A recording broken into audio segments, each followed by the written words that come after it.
In the world of maple syrup production, there's welcome to Somerskogen Sugarbush. Skogen in Norwegian, which is my wife's and my heritage, means woods.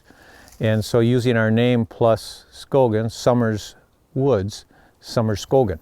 It's a serenely peaceful 17 acres that produces some of the best maple syrup ever.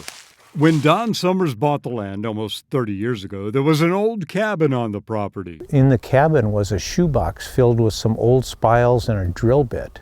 I couldn't even tell you what a maple looked like in the winter from a basswood.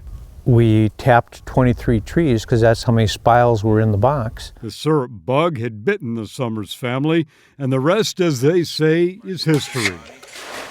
Right now is the height of the Sap Flow. All the trees go deep into the woods at the lowest point and collect in an 800-gallon tank, similar to that first one. Of course I had to see that. It's flowing like crazy. That is the production of 1,200 taps on over 900 sugar maple trees. Yeah, they're about 5 miles of tubing out here. All brought together via this superhighway of sap. It's been 27 years of learning and perfecting, changing things that didn't work, adding things that made the process more efficient, like this reverse osmosis machine. This is the first thing I should have bought. It gets the sap from 2% sugar content to 8%. That takes out 75% of the water. Saves 75% of the time, 75% of the energy. That's energy savings on running Don's Evaporator. This evaporator can handle 135 gallons of sap an hour in a continuous flow. It's his fourth evaporator, and when the time came to replace his wood-burning one a couple of years ago, Don went with propane. I realized that I didn't want to be cutting and splitting wood in retirement, so...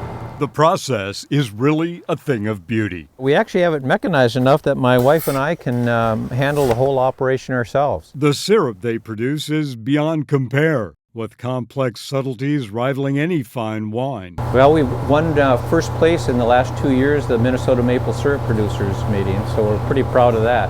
And I got a blue ribbon at the international meeting up in Duluth. Those accolades are the confirmation of 27 years of accumulated knowledge. Soon, the temperature will no longer dip below freezing at night, signaling an end to another syrup season. Started out as a hobby and still a hobby, but it's a little bit out of control, as my wife says. In Minnetrista, Neil Persley, CCX News. Find more local news stories at ccxmedia.org and follow us on social media.